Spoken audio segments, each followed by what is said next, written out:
Je vais évoquer avec vous ce matin, en 20 minutes, ce que j'entends par la notion de curateur et de curation en enseignement, qui est un terme que j'avais non pas cité, mais évoqué il y a une dizaine d'années dans le même hôtel ici, pour un colloque en sciences de l'information. Et quand je parlais de veille pédagogique, on riait un peu de moi en pédagogie, on me disait un peu que, quelque part, qu'est-ce que la veille pédagogique, qu'est-ce qu'on va faire avec ça? Et j'utilisais déjà, c'était l'objet de ma thèse, j'utilisais déjà à l'époque des outils de l'entreprise appliqués à l'éducation, ce qui me permettait, pour certains étudiants, de passer à une étape de la veille. Alors, depuis 93 sur Internet, depuis 96-97 sur les outils de recherche qui font ma spécialité dans le domaine, j'ai recherché l'évolution, j'ai vu mourir des moteurs de recherche, je les ai vus naître, je les ai vus couplés à d'autres, j'ai vu certains ne pas vouloir être absorbés par Google et vivre ailleurs, mais mourir bien sûr par la suite. Et on va voir ce matin qu'en réalité, ce nouveau paradigme informationnel que l'on vit, que j'évoquais déjà dans le concept de veille pédagogique, qui consistait à aller chercher les meilleures ressources au meilleur moment de manière pertinente, aujourd'hui revient, et j'en suis content, parce que pendant 4 ou 5 ans, j'étais un peu dans l'ombre, et je parlais un petit peu dans le vide. Mes outils, les outils que j'utilisais, étaient des outils que je faisais pratiquer par mes étudiants. Ces étudiants allaient fouiller le web abyssal, le web profond, le web invisible. Et quand ils allaient fouiller ce web invisible, ils s'apercevaient que Google et son environnement, quelquefois, il n'était pas utile d'aller les scruter, d'aller les fouiller, quoi. Ce qui fait que certains sont arrivés à obtenir des compétences informationnelles dans ce domaine. Simplement, on va voir que, comme je le dis ici, les outils curateurs ne sont pas nouveaux. La curation n'est pas le terme santé tel que vous le connaissez, mais bien l'objectif a pour objectif d'aller rechercher l'information dans le fond des cuves d'Internet. J'appelle ça le fond de cuve quelquefois de Google. Je vais aller rechercher des informations avec des outils que mes étudiants utilisent depuis 2003-2004 et je leur complète chaque année dans les sessions de cours ces nouveaux outils. Et ce qui est dangereux pour moi, parce que ça me retombe dessus, mais certains étudiants prennent du pouvoir et disent aux enseignants, voilà, moi j'ai trouvé ça, mais avec quoi tu as trouvé ça? C'est M. Pin qui nous a donné les outils, et maintenant ça me retombe dessus. Et quand je fais une formation, personne ne vient. Tout le monde est sur Google. Voilà. Alors cette rupture que l'on vit du Web 0, il y en a encore quelques-uns. Le Web 0, c'est l'utilisation d'Internet pour ce qui est fait, recherché dans des annuaires ou autres. Il y a encore des personnes dans ce domaine. On est passé à un 1.0, un web d'images, où sont stockées plein d'images, plein de données, notamment un cimetière des pages web que l'on peut encore explorer, quand on le connaît bien sûr, et qui fait aujourd'hui l'objet d'attaques de cybercriminels qui vont les modifier des données. Je travaille également dans le domaine, et je sais qu'en termes d'identité numérique, certains sont salis dans ce cimetière de pages web. Certains vont même demander à nettoyer leur e-réputation. Donc, retenez bien, Web 1, Web d'images, on stocke tout sur sa machine. C'est l'époque des aspirateurs de sites web, et on peut surveiller avec des aspirateurs de sites web de type MemoWeb. Le 2.0, Web social, où on donne du pouvoir, où les gens se croient tout permis, commencent à parler sur des environnements. Encore faut-il qu'ils ne se limitent pas simplement qu'à 2 ou 3 moteurs ou moteurs de réseaux sociaux du type Facebook ou Twitter ou autre, puisqu'il existe une 60aine d'outils à côté.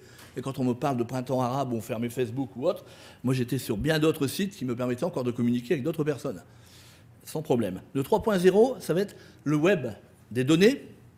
Le web des données, un web sémantique, où on va commencer à avoir des recherches intelligentes. Et c'est là-dedans que je travaille aujourd'hui. Et le 4.0, c'est l'Internet des objets. Et là, c'est l'Internet où on va commencer à communiquer avec tout ce qui est outils nomades. Certains travaux me sont rendus en cartographie d'informations par des étudiants sur les iPhones, sur les smartphones ou autres. Alors, on va s'apercevoir qu'en termes d'identité numérique, aujourd'hui, l'étudiant, comme l'enseignant, est entouré d'un panorama d'outils.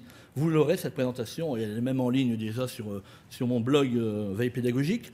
On va s'apercevoir que moi j'ai utilisé Second Life, j'ai donné cours sur des environnements virtuels de ce type, pas si virtuels que ça, certains disent que c'est en train de mourir, mais dites-vous bien que quelque part ça réapparaît sous une autre forme. Alors cet ensemble d'outils aujourd'hui m'a permis de redonner à certains étudiants, voire à la plupart des étudiants dans les masters dans lesquels j'enseigne, de redonner du pouvoir informationnel et de travailler ensemble à la structuration de l'information. Alors, ce qui nous entoure aujourd'hui, Dominique Cardon, avec qui je travaille, qui est un sociologue des réseaux, nous dit que chacun a une identité civile, une identité agissante, identité narrative, identité virtuelle, et là-dedans se cachent à chaque fois des outils. Alors dans mes étudiants, par exemple, certains me disent ben moi j'ai un paravent, mais je ne pensais pas qu'il était mis aussi en avant que sur Internet. Certaines personnes que je vais inviter à la maison sont dans le clair-obscur. Ils vont être vraiment transparents à la maison. On n'a pas l'impression qu'ils ont des journaux intimes. Et ces journaux intimes ou autres peuvent être retrouvés sur Internet facilement. On peut même quelquefois, j'ai vu des wikis qui étaient ouverts et qui me permettaient, je dirais même d'aller mettre mes petits commentaires ou tout au moins d'aller intervenir dedans. Alors vous voyez, ce qui nous entoure aujourd'hui, quand on n'a pas conscience de cet environnement réel, être, faire, projeter, on ne peut pas, je dirais même rechercher l'information, parce que quand on parlait tout à l'heure avec, dans la première présentation, de valider socialement l'information, il faut y aller. Est-ce qu'on a affaire à un expert, un faux expert? Et en termes d'identité numérique dans laquelle je travaille, dans les recherches un peu plus approfondies, on s'aperçoit que y aller par tâtonnement est important. Et d'une information, même vos informations sur Internet qui sont personnelles, peuvent devenir des données intelligentes pour certaines personnes. Et c'est comme ça que je fonctionne avec mes étudiants. Alors la curation va redonner un élan à la veille pédagogique, c'est-à-dire qu'on va pouvoir... Moi, j'utilise le cycle de la veille depuis des années, l'utiliser en entreprise, ce système de définition du besoin, de collecte d'informations, de redéfinition du besoin, de traitement de l'information et de diffusion de l'information. La diffusion, jamais. C'était dans un tiroir au temps des entreprises, il y a 10 ans, et aujourd'hui, ça revient, on dit il faut partager.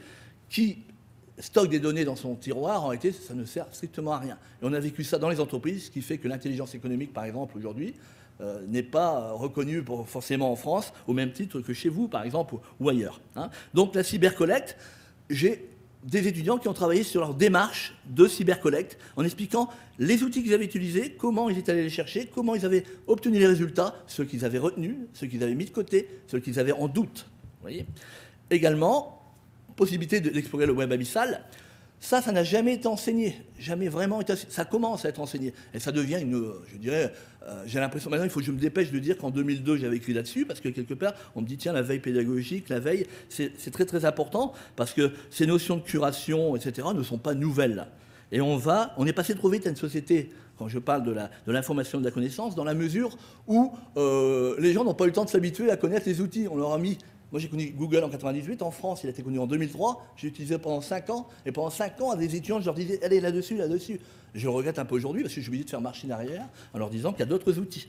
Et j'ai une mallette d'outils, par exemple, qui contient à peu près 272 outils, qui permet de faire bien autre chose, parce que je n'aurai pas forcément les mêmes résultats. Alors, on va même parler de retour au cerveau humain pour la pratique de la curation, c'est-à-dire que toutes les étapes de veille, eh ben, on va les valider ensemble, on va faire en sorte que les personnes puissent interagir, et l'enseignant est au milieu de tout ça. C'est-à-dire que moi, j'ai un cours qui est sur Facebook, j'ai des interactions sur Twitter, et je travaille sur Skype. En France, travailler sur Skype à l'université, c'est interdit. Alors je le fais chez moi, c'est interdit, c'est vrai, on n'a pas le droit, l'université interdit Skype. Donc je travaille chez moi à distance, je fais mon cours, et je viens coupler ce qu'on appelle des prothèses cognitives qui vont me permettre d'apprendre à apprendre avec eux. Et je peux vous dire que les résultats sont tout autres. Et chaque cours, qui dure 3 heures, dans mon bureau, chaque cours permet de présenter des outils. Et ils doivent à chaque fois me montrer ce qu'ils ont pu faire avec ces outils. Ils ont retenu, pas compris, ou ce qu'ils ont compris. Alors on va voir l'exemple de Pearl Twiz, par exemple.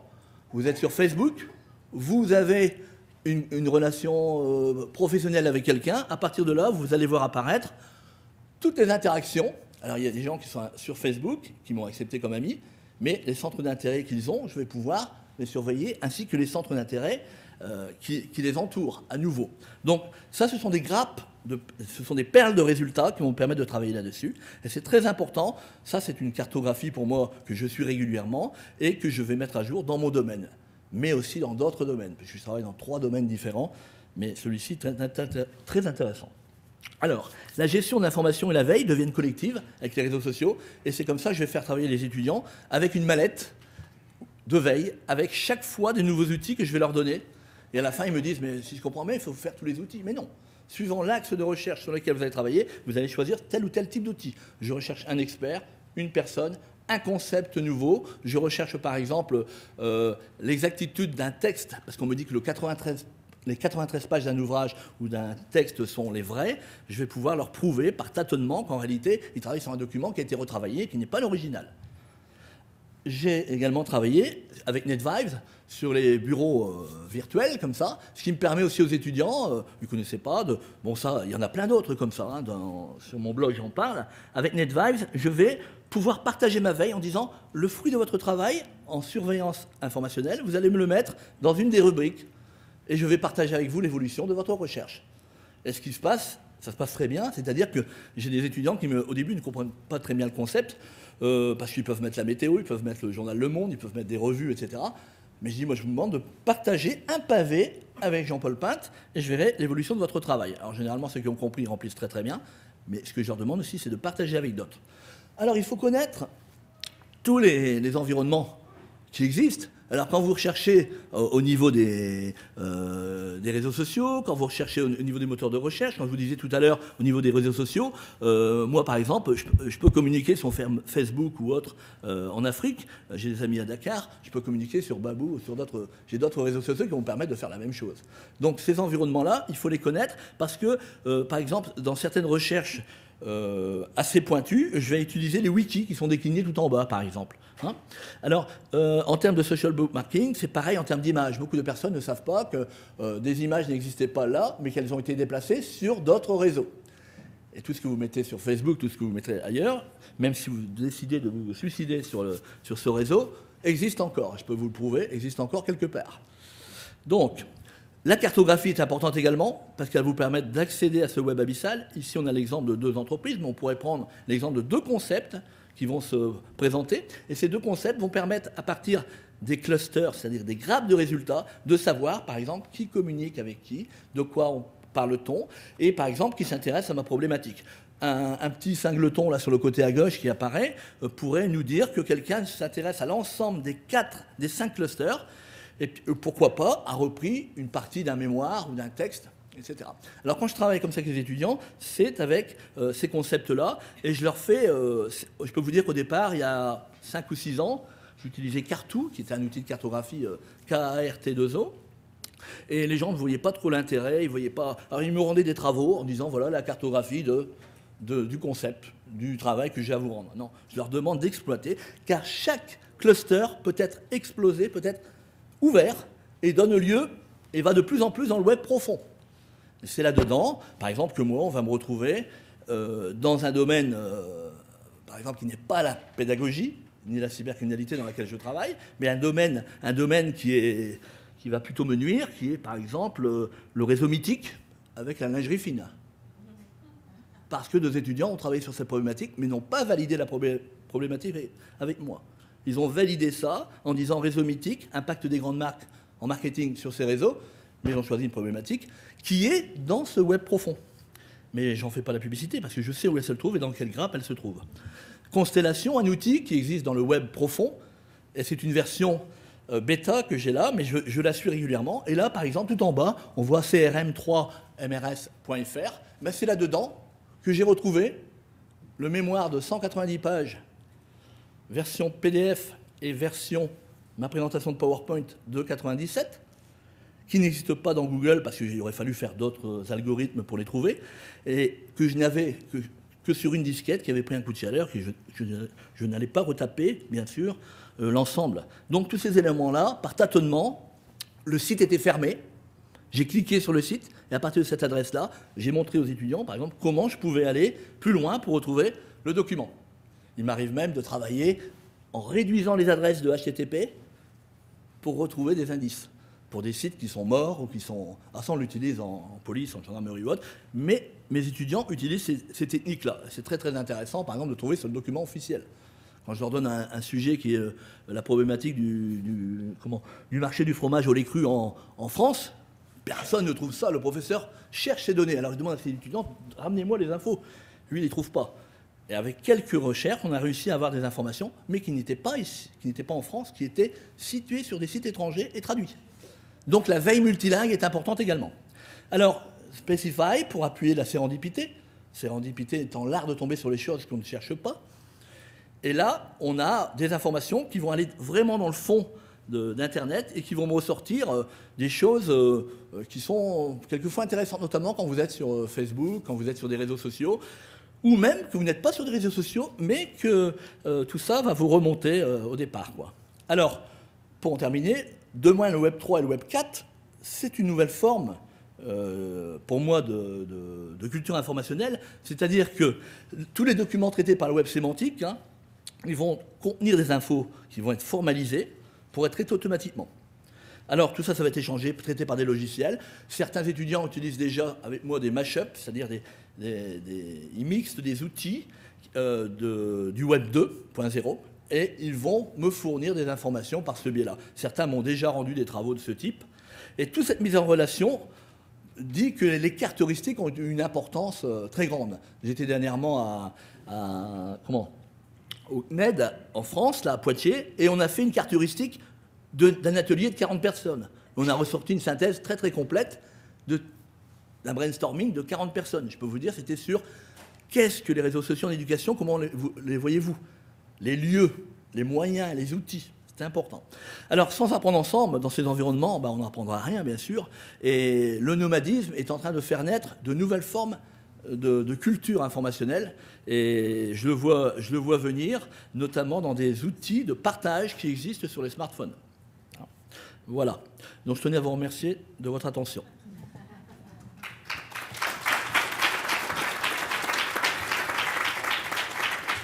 S'il y a quelques questions, il y a peut-être 3 minutes là. Oui. Vous parlez du Web 3 et du Web 4. Vous parlez du Web 2, du Web 3 et du Web 4, comme le Web sémantique, le Web mobile. Au futur, pourquoi au futur? C'est pas déjà ça? C'est déjà, mais quand je parle de futur, c'est qu'en réalité, en dimension éducation, tout ça, tout le monde ne l'a pas intégré. Et puis, que l'on appelle 3.0, 4.0, je veux dire, c'est pas l'important. Il y a aujourd'hui des petites guerres qui se font sur cette terminologie, mais c'est déjà le cas. Mais qui aujourd'hui est vraiment, on est très peu nombreux à pouvoir dire, ben voilà, j'intègre le 3.0 dans mes enseignements et dans mes recherches, dans ma culture informationnelle, dans mes travaux avec mes étudiants. Alors si on est dans des... Moi j'ai des masters où on enseigne la veille, on enseigne la stratégie de veille, c'est bon, mais d'autres sont loin de penser à ça. Enfin, moi je vous parle du cas que je vis chez moi, quoi. Mais c'est déjà le cas. Alors le 4.0, on n'ira pas trop vite, hein, parce que quelque part, ça existe, mais des applications existent, mais c'est un peu comme il y a quelques années, quand on parlait pas de Web 2.0, on parlait d'Internet 2.0. Et puis on se disait, est-ce que ça va être un Internet où il y aura un paiement à faire pour avoir des informations intelligentes et véritables, pertinentes, et de l'autre côté, ce sera le tout venant d'informations, quoi. Mais c'est vrai que vous avez raison, certains, je pense que vous faites partie de ces personnes-là qui intègrent déjà le 3 et le 3.0 au moins. Les 4.0, je les connais pas trop pour moi. Ça dépend, il faudrait s'entendre sur des définitions de toute façon. Comment? Il faudrait s'entendre sur des définitions de toute façon. C'est voilà. Relatif, tout ça. Merci. Très très complexe. Et il y a un document sur le blog Veille pédagogique justement qui parle de ça, et qui montre l'évolution de la terminologie. Oui. Bonjour, je trouve ça très intéressant, le concept de sonder le web abyssal. Pour moi, c'est nouveau. Je voulais juste cerner l'intérêt dans un contexte pédagogique. Vous dites, par exemple, vous avez donné un exemple concret que j'ai trouvé très pertinent, celui d'aller récupérer un mémoire que vous ne trouviez plus. C'est ça. Est-ce que vous pouvez donner d'autres exemples? Et je trouve ça amusant aussi quand vous parlez un peu du côté illégal, presque entre guillemets, là, parce que c'est ça joint les pirates, c'est ça? Est-ce que c'est une forme de piratage? C'est un peu la déformation au niveau du... C'est-à-dire que ce que j'ai fait apprendre aux étudiants, en dehors d'un mémoire par exemple, c'est aussi d'aller s'entourer, l'organisation d'un colloque par exemple, ou d'une conférence, s'entourer des meilleurs experts. Et là, je vais travailler dans ce sens-là également avec eux. Et ça sera également le même travail à faire quand je vais travailler en bibliographie et en webographie avec eux. Mais excusez-moi ma question très naïve, mais les meilleurs experts, on les trouve pas facilement sur Google en faisant une recherche traditionnelle? Est-ce qu'il faut vraiment les sonder pour les trouver? Vous allez trouver une liste d'experts, je suis tout à fait d'accord. Mais moi, à un moment donné, déjà, quand je leur donne un sujet, ils ne trouvent pas le sujet. Parce que je leur donne, il est déjà dans le web profond. Donc ils me disent, est-ce qu'on ne peut pas changer de sujet? Ah, je dis non, maintenant on va vous montrer comment comment j'ai trouvé cette information. Et à partir de là, maintenant, je vous demande de travailler, de voir qui a travaillé, qui a collaboré par rapport à cela. Alors, ils font du Googleisation à fond, et je leur dis, écoutez, il en manque 2 ou 3, franchement, qui font partie du panel d'écrivains ou d'auteurs très importants. Et là, on s'aperçoit que, écoutez, là, on bloque. Et un exemple de sujet très pointilleux que vous pouvez donner? Sujet très pointu. Par exemple, on avait la convocation d'une personne qui vivait en Pologne, et le professeur avait donné à charge aux étudiants de trouver l'adresse, puisqu'il avait publié un ouvrage. L'éditeur ne voulait pas donner. Il a fallu retrouver les coordonnées téléphoniques en Pologne, son adresse, vous voyez des genres d'informations assez pointues. Il a fallu retrouver, puisqu'il ne trouvait pas à un moment donné, les personnes avec qui il collaborait sur la toile, de manière à obtenir ces informations. Et ils ont réussi à obtenir en sortant du web, simplement par le téléphone, par exemple. Vous voyez? Donc on leur a appris aussi à sortir de la toile pour avoir des informations. J'avais une étudiante en professeur en histoire qui me disait, Monsieur Pinte, l'évêque en 1580 dans notre région, en réalité, il n'y a rien, Monsieur Pinte, vos outils, je ne peux rien en faire, je ne trouve rien. J'ai écouté, je vais vous donner un exemple. On va reprendre les thèses, on va reprendre les documents qui ont été faits sur le site. Ah oui, ça, j'avais pas pensé. Elle me dit, oui, mais la personne doit être décédée, la thèse a 40 ans. J'ai écouté, on va reprendre les présidents de jury et tous les membres de la thèse, et on va les ressaisir dans un outil, puisqu'à chaque fois, un outil correspondait. Et dans ces outils-là, il s'est avéré qu'elle a trouvé justement le jury de thèse. Comme la personne qui avait soutenu la thèse était décédée, on a téléphoné au président du jury, il nous a dit, vous pouvez venir consulter la thèse. Et à partir de là, vous ne pouvez pas la prendre. Donc elle a pris des éléments de la thèse, tous ces éléments-là sont devenus des mots-clés intelligents pour faire des requêtes à nouveau sur Internet. Et là, elle a trouvé plein d'informations. Et je peux vous dire qu'aujourd'hui, elle est capable de montrer aux autres. Mais ce n'est pas le cas de tout le monde, parce qu'elle avait un mémoire, elle voulait faire une thèse après, donc son mémoire de master, il fallait qu'il soit carré. Mais elle était comme ça, en disant, vous savez, Monsieur Pinte, vos outils, moi, Internet, je n'utilise pas. Il n'y a rien sur l'évêque de Cambrai en 1500. Voilà quelques exemples, et il y en a d'autres. Si vous voulez voir, c'est sur Internet, vous tapez blog Jean-Paul Pinte, et vous verrez, il y a plein de blogs. Il y en a à peu près 300 qui ont été faits par les étudiants sur 5 ans. Voilà. Merci.